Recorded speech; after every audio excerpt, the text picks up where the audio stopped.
एक सवाल पूछती हूँ, पार्लियामेंट में गवर्नमेंट के लिए सबसे चैलेंजिंग टाइम कौन सा होता है? तो आप क्या जवाब देंगे? Budget, voting, no confidence motion? Actually कई अनुभवी सांसद कहेंगे कि टफेस्ट टाइम होता है क्वेश्चन आवर। आज यही समझेंगे पार्लियामेंट्री कोड की इस सीरीज में, जहां हम पार्लियामेंट को सिर्फ न्यूज की तरह नहीं बल्कि पॉलिटिकल साइंस की नजर से समझते हैं। तो ऐसा आखिर क्यों होता है? सिर्फ सवाल पूछने से लेने से गवर्नमेंट के लिए ये घंटा इतना इम्पोर्टेंट क्यों हो जाता है? देखिए, हम में से ज्यादातर लोग यही सोचते हैं कि पार्लियामेंट का काम सिर्फ लॉज पास कराना है, लेकिन एक्चुअली पार्लियामेंट का सबसे इम्पोर्टेंट रोल है गवर्नमेंट को अकाउंटेबल ठहराना। डेमोक्रेसी में गवर्नमेंट आखिर सिटीजन्स के प्रति अकाउंटेबल होती है, लेकिन हम सब लोग मिलकर रोज सरकार से सवाल नहीं पूछ सकते।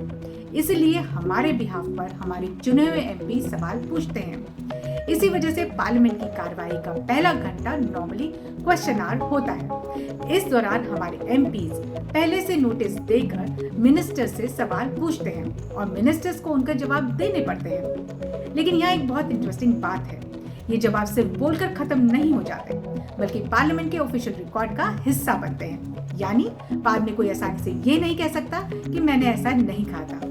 यही वजह है क्वेश्चन आवर सिर्फ सवाल पूछने की प्रक्रिया नहीं है, बल्कि गवर्नमेंट की अकाउंटेबिलिटी का बड़ा टेस्ट है। यहाँ गवर्नमेंट को अपने मिनिस्ट्री, स्कीम्स, एक्सपेंडिचर और डिसीजन के बारे में फैक्चुअल इंफॉर्मेशन देनी पड़ती है।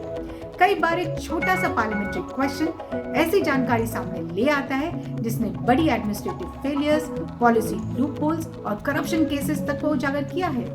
यानी कई बार एक अच्छा सवाल बहुत बड़े भाषण से ज्यादा पावरफुल साबित होता है। पॉलिटिकल साइंस में इसे कहते हैं एग्जीक्यूटिव अकाउंटेबिलिटी। मतलब डेमोक्रेसी सिर्फ हर 5 साल में इलेक्शन कराने का नाम नहीं है।